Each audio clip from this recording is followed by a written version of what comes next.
दोस्तों आज शुरू करते हैं पार्ट 8 अपवर्तीय और अपवर्तक। अपवर्तीय तो पहाड़ा होता है किसी संख्या का, ठीक है। अपवर्तक क्या होता है? उसके गुणनखंड, ठीक है।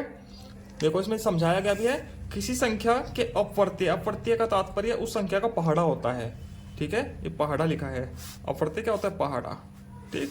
और किसी संख्या का अपवर्त्य उस संख्या को किसी भी पूर्ण संख्या से गुणा करने से मिलता है। मतलब 1 से गुणा करो, 2 से गुणा करो, 3 से, 4 से। पूर्ण संख्या कौन सी होती है? 1 से लेकर करोड़ों अरबों तक की सब पूर्ण संख्याएं होती है, ठीक। प्रत्येक संख्या एक की अपवर्त्य है, ठीक है। प्रत्येक संख्या एक की अपवर्त्य होती है, ठीक है। क्योंकि एक के पहाड़े में हर संख्या आती है, पूर्ण संख्या। प्रत्येक पूर्ण संख्या एक की अपवर्त्य होती है, ठीक है। प्रत्येक संख्या सम की अपवर्त्य होती है, सम की भी होती है क्योंकि प्रत्येक संख्या सम से कटती है, एक और सम से खुद से कटती है, तो उसकी भी अपवर्त्य होगी।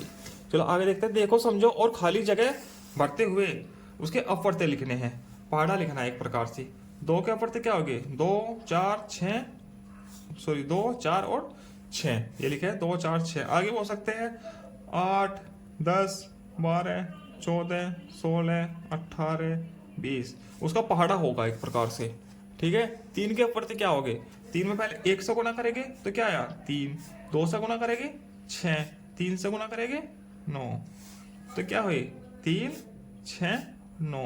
और भी हो गया, 12 होगा, 15 होगा, 18 होगा, बहुत सारे हो सकते हैं, ठीक। मगर यहाँ 3 ही बताने हैं, ठीक है। आगे चौथा प्रश्न, 4 के अपवर्त्य बताने हैं। 4 का 1 की गुणा करो तो 4 आएगा, 4 में 2 की गुणा करो तो 8 आएगा, 4 में 3 की गुणा करो तो 12 आएगा, ठीक है। तो 4 का पहाड़ा 4, 8, 12। आगे भी 16, 20 बहुत हो सकते हैं, ठीक है। हजारों, लाखों, करोड़ों तक, अरबों तक बहुत हो सकते हैं अपवर्त्य, ठीक है। मगर अपवर्तक नहीं होंगे, वे सीमित होते हैं, ठीक है। अब 6 की गुणा 1 में करेंगे 6 आएगा, 6 की गुणा 2 में करेंगे 12 आएगा, 6 की गुणा 3 में करते हैं तो 18 आएगा। तो क्या क्या पढ़ते हो गए? 6, 12, 18। आगे भी हो सकता 24 हो जाएगा, 30, 36, बहुत पढ़ते हो जाएंगे, ठीक है। जब तक पहाड़ा चलता रहेगा, ये नहीं कि पहाड़ा 10 तक ही चलाना है, हजारों, लाखों, करोड़ों तक भी चल सकता है। आगे देखते हैं। ये सारणी देकर दी गई संख्याओं के अपवर्त्य लिखो। ये सारणी है, ठीक है। और ये आगे है दी गई संख्याएं, ठीक है। इनके अपवर्त्य लिखने हैं। 6 के अपवर्त्य पहाड़ा लिखो 6 का बस। 45 तक की संख्या दी गई है इसमें, ठीक है। इसमें से छाट कर लिखना है, तो 45 से कम कम तक पहाड़ा लिखना है, 45 से कम तक, ठीक है। 6 का अपवर्त्य क्या होगा? 6, 12, ये रहा 12, 18 होगा, ये रहा 18, 24, ठीक है, 24, 30, 36, 42, 48 तो होगा नहीं क्योंकि 45 तक की संख्याएं है इसमें लास्ट, ठीक। अब 11 क्या पढ़ती है? 11 का पहाड़ा लिखिए। 11, 11 दूनी 22, 11 तिया 33, 11 चौक 44, 11 पंजे 55। 55 नहीं होगा क्योंकि इसमें है नहीं तालिका में, वरना अपवर्त्य 55 भी होता है, 66 होता है, 77 होता है, आगे भी होते हैं, और इसमें इस तालिका में से ही लिखना है, ठीक। अब 13 का पढ़ती है। 13, 13 दूनी 26, 13 तिया 39, 13 चौका 52 हो जाएगा। 52 से कम कम में लिखने हैं, 45 से कम में तो 39 आ जाएगा। ये ऐसे होगा, ठीक। दी गई संख्याओं दी हुई संख्याओं के गुणनखंड की श्रृंखला बनाओ, ठीक है। ये संख्या इसके गुणनखंड की श्रृंखला बनानी है, ठीक। 24 है, 2, 12, 12 को तोड़ा 2, 6, 6 को तोड़ा 2, 3, ठीक है। अब इधर 30 है, क्या करेंगे? 2, 15, 15 को तोड़ो 3, 5, 15, ठीक। ये अभाज्य संख्याएं होती है सारी, जो संख्याएं सिर्फ अपने से कटती है और एक से कटती है। अब देखो ये इस लाइन में अभाज्य संख्या आ गई, ठीक। इसमें भी इस लाइन में अभाज्य संख्या आएगी। सबसे छोटी अभाज्य संख्या 2 होती है, ठीक है। ये प्रश्न आगे सुपर टैट, यूपी टैट में बहुत तक भी आता है, ठीक है, आगे चल के भी आएगा।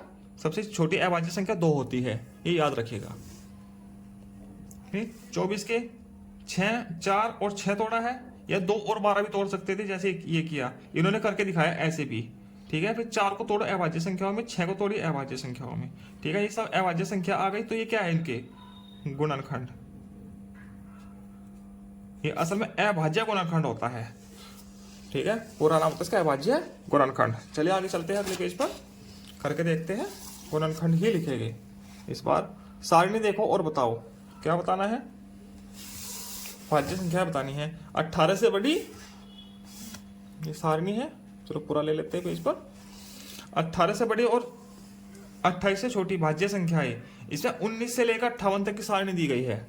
18 से बड़ी भाज्य संख्याएं लिखनी है जो विभाजित होती है। भाज्य संख्या मतलब जो किसी दूसरी संख्या से कटती है, एक और खुद स्वयं को छोड़ के किसी तीसरी संख्या से भी कटती है। ठीक, 18 से बड़ी 19 है, 19 नहीं कटती किसी संख्या से। 20 हुआ, 21, 22, 23 नहीं है, 24, 25, 26, 27 ये संख्या है, सभी कटती है। 2 से कटती है, 3 से, 2 से, 2 से, 5 से, 2 से, 3 से कटती है ना। तो ये सारी क्या है? भाज्य संख्या है। ठीक है, 58 तक लिखनी है तो 27 तो 58 से छोटा ही है, सारणी में 27 ये रहा। ठीक, अगला प्रश्न है 28 से बड़ी और 48 से छोटी अभाज्य संख्या लिखनी है।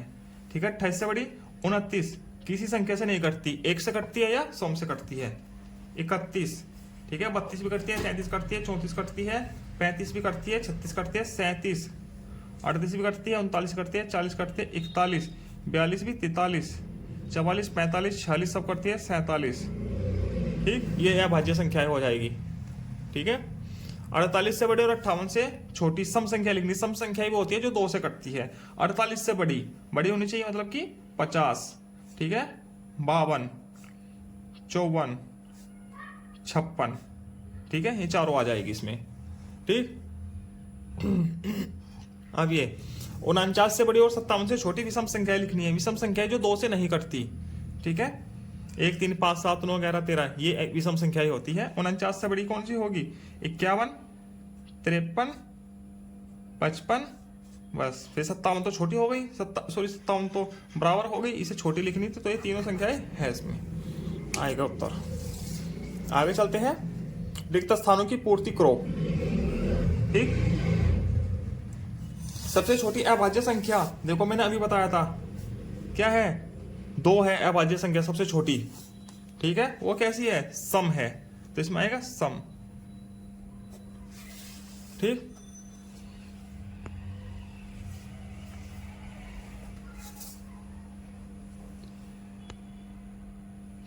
किन्हीं 2 सम संख्याओं का योग क्या होता है? सम संख्याओं का योग हमेशा सम ही होता है। ठीक है, सम। और 2 विषम संख्याओं का योग भी सम ही होता है। यदि सम और विषम है, अलग अलग है, तो विषम होगा।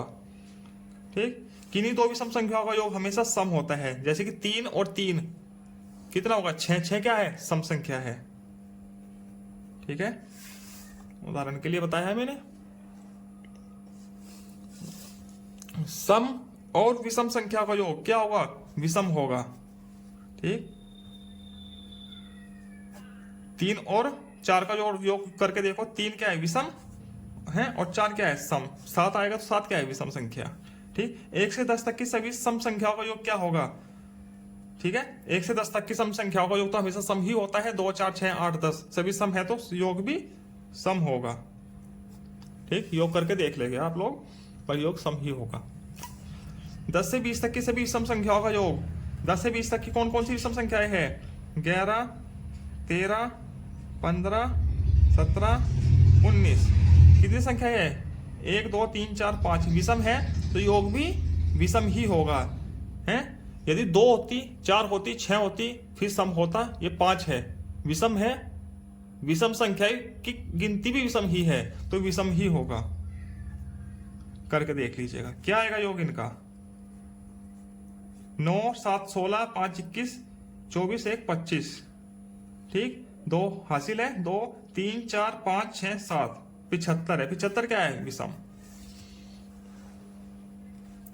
15 से 25 की सभी विषम संख्याओं का योग कौन कौन सी होगी? 15 से 25 तक की 15 + 17 + 19 + 21 + 23 + 25 2, 4, 6 सम है, तो योग सम होगा। संख्याओं की गिनती सम है ना। 5 और 3 8, 9 और 9 18 और 12 30, 30 का 0 हासिल लेके 3, 3 और 2 5 और 2 7 और 2 9 10 11 12 120 है। 120 क्या है? सम संख्या। ठीक है, आगे किसी संख्या में एक जोड़ने पर संख्याओं का योग होगा। किसी विषम संख्या में एक जोड़ने पर क्या होगा? संख्याओं का योग सम होगा हमेशा। विषम संख्या में एक जोड़ने पर सम आता है। मान लीजिए, उदाहरण कर लीजिए, है 15 है विषम संख्या, इसमें एक जोड़ेंगे तो क्या आएगा? 16। 16 क्या है? सम संख्या। ठीक है, इसी के साथ अगले पेज पर चलते हैं। देखो, समझो और पूरा करो। ठीक, देखना समझना है और इसको पूरा करना है। ठीक, 6 के अपवर्तक, अपवर्तक मतलब कि इससे छोटे होने हैं। ठीक है, अपवर्तक में वो संख्याएं आएगी सभी, ठीक है, जो 6 को काट देती है। ठीक, 6 के अपवर्तीय क्या होगा? 6 का पहाड़ा होगा। 6 12 18 24। ठीक है, ऐसे अपवर्तक। 7 के अपवर्तक, एक तो 7 1 से कटता है, 2 से नहीं कटेगा, 3 से, 7 4 से, 5 से, 6 से, 7 से कटेगा। ठीक, 1 और 7 होगा।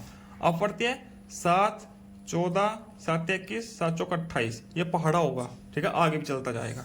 12 के अपवर्तक, 12 किस किस से कटता है? 1 से कटता है, 2 से कटेगा, 3 से कटेगा, 4 से कटेगा, 5 से नहीं कटेगा, 6 से कटेगा और फिर 12 से कटेगा। ठीक, ये अपवर्तक हो गए। अपवर्तक क्या हो गए? 12 हो गया, 24 36 48, 12 के पहाड़ा। ठीक है, आगे भी लिख सकते हैं, चलता जाएगा। ठीक, 15 के अपवर्तक, 15 किस किस से कटता है? 1 से कटता है, 3 से कटता है, 4 से नहीं कटेगा, 5 से कटेगा, 6 7 8 9 10 किसी से नहीं कटेगा, अब 15 से कटेगा सीधे। ठीक, ये हो गए। ठीक है, 15 के अपवर्तीय, अपवर्तीय मतलब पहाड़ा, तो 15 15 दूनी 30, 15 या 45, 15 चौका 60 75 90, आगे 15 का पहाड़ा चलता जाएगा। ठीक है, कोई दो विषम संख्याएं जो भाज्य हो, कोई दो विषम संख्याएं लिखनी है जो भाज्य हो, जो दूसरों से कटती है। कौन कौन कटती है विषम संख्याएं? 15 कटती है, किससे? 3 से कटती है और 5 से भी कटती है। ठीक है, 21 विषम संख्या है, 3 से कटती है और 7 से कटती है। ठीक है, भाज्य है, कटने वाली। ठीक है, विषम होनी चाहिए। ठीक है, आगे कोई दो विषम संख्याएं जो अभाज्य हो। विषम संख्याएं बतानी जो अभाज्य हो। एक तो 3 है अभाज्य संख्या, 5 है अभाज्य संख्या। ठीक, किसी एक सम और एक विषम संख्या का योग जो भाज्य हो, है एक सम संख्या तो भाज्य ही होती है लगभग सभी। 4 लिख लीजिए, छोटी छोटी लिखो, और एक विषम संख्या जो भाज्य हो, 9 लिख देते हैं। 9 3 से कटती है, उनका योग क्या होगा? 13, मतलब कि विषम होगा। ठीक,